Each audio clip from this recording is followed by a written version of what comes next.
అంటే కూటమి ప్రభుత్వాలు వచ్చాయి 7 నెలలు దాటిన తర్వాత ఈ బడ్జెట్లు టాలీ చేసుకుంటున్నారు. మరి దీనికి టాలీ చేసినండి వీళ్ళు నడపలేరు ప్రభుత్వం. ఎందుకంటారు? అంతే.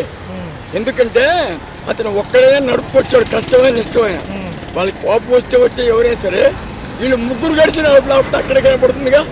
ముగ్గురు కలిసి నడపలేదు, కూడా ఒక్కడే నడిపి చూపించాడు. అంటే పథకాలు అమలు వైపు వెళ్ళాలంటే ఖజానాలో డబ్బులు లేవు అంటున్నారు. లేవు. ఎందుకు లేవు? డబ్బులు ఎందుకు లేవు? ఆడుకోనియా నేను ఇచ్చిపోయాడు డబ్బులు. అప్పుడు నేను మొక్క పెట్టిపోయాడుగా. మరి ఆ మొక్క ప్రభుత్వం మళ్ళీ తీసుకున్నాడు కదా. అసలు మొక్క ప్రభుత్వాన్ని తీసుకోవాల్సిన అవసరం ఏంటి? వేరే ఉద్దేశం కాదు. ఎవరైనా ఒకటి మనకి. ఓ పక్క చూసుకుంటేనేమో ప్రభుత్వంలో ఉన్న ఉద్యోగులకి టీచర్లకి జీతాలు లేవు. మళ్ళీ ఎందుకు లేవు?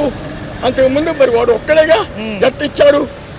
వాడు ఒక్కడు ఈ పని చేసి బాకీలు పడ్డాయని ప్రభుత్వాన్ని అమ్మేశాడు, దేశాన్ని దోచేశాడు, అమ్మాడాను. ఆ దోష ప్రభుత్వం ఎందుకయ్యా? మరి ఆ దొంగ ప్రభుత్వానికి ఎందుకు రావాలి? అంటే కొంచెం సమయం సమయం లేదు. సమయం తీసుకున్నాడా? వాడు కొత్తోడు. మీ వయసు ఎంత, ఆయన వయసు ఎంత? కాదు చూస్తే ఆయన యొక్క వయసులో, ఆయన అనుభవంలో పావుల వంతు కూడా లేదు వీడికి. మరి అటువంటిది ఏం చేయకూడదు ఆయన పడ్డట్టుంది. వేరే ఉద్దేశం కదా అయినది. తెలుసో తెలుగు కొన్ని పథకాలు ఇస్తే ఏం చేయకూడదు ఆయన పడ్డట్టుంది. కానీ ఆయన నిజంగా బాబు గారికి ఇలాంటి ఏమి లేకుండా ఉంటే ఆయనే గెలిచేవాడు మామూలుగా. ఈ పొత్తులు ఎత్తులు ఎందుకు? నీకు ఎంత చరిత్ర ఉంది, నువ్వు ఎంత గొప్పవాడివి, అర్థమైందా? అటువంటి వాడివి మరి నీకు ఈ రకంగా పొత్తులతో అవసరం వచ్చింది అని అన్నగారు తెలుగుదేశం స్థాపించాడు, తెలుగు రాజ్యాన్ని స్థాపించాడు. ఆయన చేసే పని ఎవరు అంత గొప్పవాడు. తర్వాత రాజశేఖర రెడ్డి గారు ఆయన చేసే పని ఆయన చేశాడు. మీ ఇద్దరికి వచ్చింది. నీకంటే చిన్నోడు. ప్రభుత్వ హాస్పిటల్లో ఏదైతే ఈ ఆరోగ్యశ్రీ ఒకటి నడిచిద్దంట, ప్రైవేట్ హాస్పిటల్లో తీసేసామంటున్నారు. ప్రైవేట్ హాస్పిటల్ తీసా, ప్రభుత్వ హాస్పిటల్లో పోతే కంటి ఆపరేషన్ ఏమిటి ఇండిషన్ పొడిచి అది సగం మొత్తం రాదో తెలియదు చెప్తున్నా. అందుకని ఇవన్నీ కూడా ఆరోగ్యశ్రీ ఆపేశారు, అన్నీ ఆపేశారు. మరి వాడు అక్కడెట్టు చేశాడు? మాట ఏదే ఉద్దేశం కాదు, ఎవరు మనకు తోపెట్టలేదు. ఇప్పుడు ఇళ్ళమ్మడి బియ్యం యాళ్ళు ఉన్నాయి కదండి, ఆ యాళ్ళను తీసేస్తే మరి ఎవరు వచ్చి ఇస్తారు? జనసేన కార్యకర్తలు ఇస్తారా, తెలుగుదేశం కార్యకర్తలు ఇస్తారా, ఎవరు ఇస్తారు చెప్పండి? బీజేపీ కార్యకర్తలు ఇస్తారు. డబ్బులు ఇస్తే ఎలా ఉంటుంది అంటే డబ్బులు డబ్బులు చేస్తా ఉంటుంది. ఇంతే అయింది ఎయ్యరు. ఎందుకంటే అదే అర్థం ఇదే అర్థం అని చెప్పేసి ఎయ్యరండి. మరి ఈ నెల 27 నుంచి కూడా జగన్ గారు ఫామ్ లోకి వస్తున్నారు, పాదయాత్ర అంట. మరి మంచిదేనా? వస్తే అతనికి అవకాశం ఉందండి. ఎందుకంటే వాడు చిన్నోడు, కాస్త కూర్చో ఈత కొట్టి చూపించాడు. చిన్నోడు పెద్దవాడికి ఈత నేర్పినట్టుంది, వేరే ఉద్దేశం కాదండి. చిన్నవాడు పెద్దవాడికి ఈత నేర్పినట్టుంది. మీరు బాగా ఆలోచించుకోండి, వేరే ఉద్దేశం కాదు, విమర్శ కాదు ఇది అనేది. నేను తెలుగుదేశం కార్యకర్తనే అనకూడదు. మమ్మల్ని మేము తిట్టుకున్నట్టుంది, వాళ్ళకి ఎట్టుంది నాకు అర్థం కాదు. అదే లోకేష్ గారు నిన్న తూర్పుగోదావరి పర్యటనలో ఉండి నియోజకవర్గంలో అడిగారు పథకాలు ఎప్పుడు ఇస్తారని. ఆడవాళ్ళు అడిగితే ఖజానాలో డబ్బులు లేవు, తర్వాత ఇస్తామంట. ఎందుకు లేవంట? మళ్ళీ లేని ప్రభుత్వాన్ని ఎందుకు తీసుకున్నారంట? ముగ్గురు ఎగబడి తీసుకోవాల్సిన అవసరం వచ్చిందంట. దాంట్లో లేనప్పుడు నీకెందుకు? అసలు ఒట్టుకుంటది. నీకేం చేయను? ఎన్నికల్లో ఎన్నో వాగ్దానాలు ఇస్తాం. అసలు నువ్వు మెదలకు వాడిని ఏం కెలకుండా వాడు వాడు సత్తాన్ని వదిలేస్తే ఇన్ని వచ్చాయి కావు. మాకు 83 వయసు, మేము చూసాం. వాడి వరకు అటుకెళ్ళి ఎక్కడన్నా ఇల్లు ఇస్తానంటే ఆ ఇళ్ళకి కోర్టు పోయినట్టు ఉంది సాక్ష్యాలు. ఉన్నాయా లేవా? నువ్వు ఎవరికైనా ఇస్తా వాడు అడ్డం వచ్చానా? రాలేదుగా. అలాంటప్పుడు వాడు ఊరికి కెలికి పాడు చేసుకొని నువ్వు భయపడ్డట్టుంది. 2027 నువ్వు భయపడ్డట్టుంది. ఎందుకంటే పొత్తు కావాల్సిన అవసరం ఏంటి నీకు? నీ చరిత్ర ఎంత, నీ అనుభవం ఎంత? నువ్వు మంచివాడివే, మంచి పరిపాలన ఉంది. నీకెందుకైనా భయపడ్డావు? ఏం పోతే రాజ్యం పోయింది, నీకు చింతనం వచ్చిందా? తప్పండి. ఎందుకంటే ఒకటి ఆలోచించండి, బాగా ఆలోచించండి. పవన్ కళ్యాణ్ గారు ఎవరు? ఉప ముఖ్యమంత్రి గారు ఎవరని చెప్పాకండి. వీళ్ళు వాడుకున్నారు, అతను ఉపయోగపడ్డాడు. అతను ఎవరు ఆయన సినిమా సెక్షన్ తెలుసు కానీ ఈ రాజకీయాలు తెలియవు. నా ఉద్దేశం.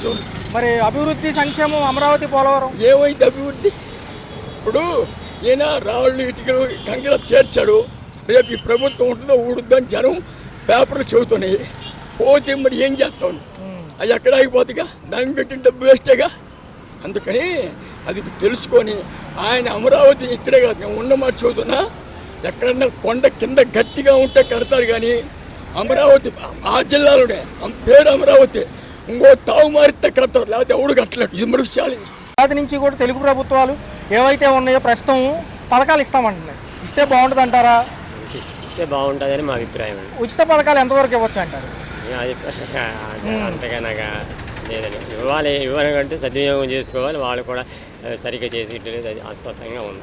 కొత్త ప్రభుత్వాలు వచ్చిన తర్వాత ఇప్పుడు గవర్నమెంట్ ఉద్యోగులు, ఉపాధ్యాయులు ఎవరైతే ఉన్నారో జీతాలు పట్టలేదని గోల్ చేస్తున్నారు. మా అబ్బాయి కూడా టీచర్. ఏమైంది అసలు? ఏమంటున్నారు? అన్నారు టీచర్లు జీతాలు లేవు అంటున్నారు అంతే. ఎందుకు ఖజానాలో డబ్బులు లేక ఇవ్వలేకపోతున్నారా? అది అంతగా నాకు తెలియదు. సుమారు ఎన్ని నెలల నుంచి? అది కూడా 2 నెలల నుంచి రాలేదంటున్నారు. మరి ఒక పక్క ఉపాధ్యాయుల పోస్టులు కూడా భర్తీ అవ్వాల్సి ఉన్నాయి జూన్ లో అంటున్నారు.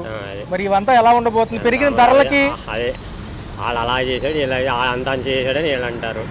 ఆ విధంగా ఉంది, అంతా అస్పష్టంగా ఉంది ఒక మాటతో చెప్పాలంటే. ఒక పక్క ఏమో గవర్నమెంట్ సంబంధించి ఓన్లీ ఆరోగ్యశ్రీ హాస్పిటల్స్ లోనే ఉంది, గవర్నమెంట్ హాస్పిటల్లో. Private hospital తీసారంట. ఏప్రిల్ నుంచి కూడా బీమా పథకాల కింద మారుస్తారంట.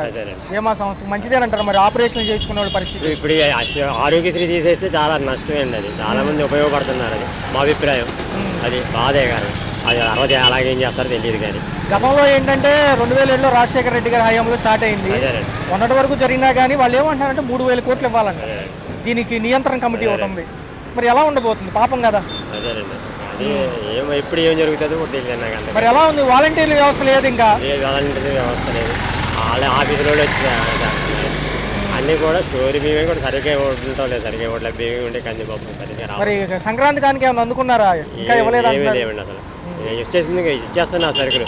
పంచదార బియ్యం ఇస్తున్నారు, కందిపప్పు, ఆ 3 ఐటమ్స్. మరేంటి రేపు మోడీ గారు విశాఖపట్నం వస్తున్నారు, మరి ఏమన్నా ప్రకటిస్తారా? మనకేమన్నా రాయితీలు? ఏమోనండి, మరి అనుభవం ఉన్న వాళ్ళకి తెలుస్తుంది. మధ్య తరగతి వాళ్ళకి ఏం తెలుస్తుంది. విశాఖపట్నం ఉండబోతుంది. ఏదన్నా రాష్ట్రం గురించి మాట్లాడే అవకాశం ఉందంటారా డెవలప్మెంట్ వైపుగా? డెవలప్మెంట్ అంటే అన్నీ బాగానే ఉన్నాయి. అదొకటి, మా అన్నగారు పవన్ కళ్యాణ్ గారు వచ్చారు, అది బాగానే ఉంది. చంద్రబాబు నాయుడు గారు వచ్చిన తర్వాత కొద్దిగా డెవలప్ అవుతుందని మా అంశం, అంతే. ఇప్పుడు కాదు, మాకు కావాల్సింది 10 కేజీల బియ్యం కాదు, 10 సంవత్సరాల భవిష్యత్తు కావాలి. అది కావాలి అన్న. మరి చూసుకుంటే ఒక పక్క లోకేష్ గారు కూడా పర్యటనలో వీక్షించడానికి విశాఖపట్నం వెళ్ళారు. తదుపరి ఉండి నియోజకవర్గంలో పర్యటించినప్పుడు కొంచెం వాలంటీర్ల వ్యవహారమే కొంచెం ఇబ్బందిగా అనిపిస్తుంది అంటున్నారు. మరి ఎలాగన్నా వాలంటీర్లు అంటే వాళ్ళు బాగానే ఉన్నారు, కానీ వాళ్ళ అంశం అంటే వాళ్ళు ఇంకొద్దిగా అప్పుడు ఎలా చేశారో ఇప్పుడు కూడా కొద్దిగా అంటే కొంచెం రన్నింగ్ చేసేటట్టు. ప్రభుత్వ ఉద్యోగులు, ప్రభుత్వ ఉపాధ్యాయులు ఇంకా జీతాలు పడలేదు 1వ తారీఖు అని వాళ్ళు పాపం బాధపడుతున్నారు. చెప్పారు క్లియర్గా, ఏదైతే ఖజానాలో డబ్బులు లేవు ప్రస్తుతం, కొంచెం అడ్జస్ట్మెంట్ ఉంటుంది అంటున్నారు. మరి ఎలా ఉండబోతుంది అంటే 27 నుంచి మళ్ళీ జగన్మోహన్ రెడ్డి గారు ఫామ్ అంటున్నారు కదా, బ్యాక్ టు పాదయాత్ర అంటున్నారు. ఏమండి, ఆయన పాదయాత్ర చేశాడు, ఎవరు? జగన్మోహన్ రెడ్డి గారు చేశాడు, కరెక్టే, కాదనట్లా. ఇప్పుడు వాళ్ళకన్నా అప్పుడు ప్రభుత్వం బాగుందా, ఇప్పుడు ప్రభుత్వం బాగుందా? ఒక మాట చెప్పండి. ఇప్పుడు ప్రభుత్వం అంటే 4,000 లోపలికి వెళ్తున్నాయి, అప్పుడు ప్రభుత్వం అంటే ఎంత వెళ్తున్నాయి? ఒక మాట చెప్పండి.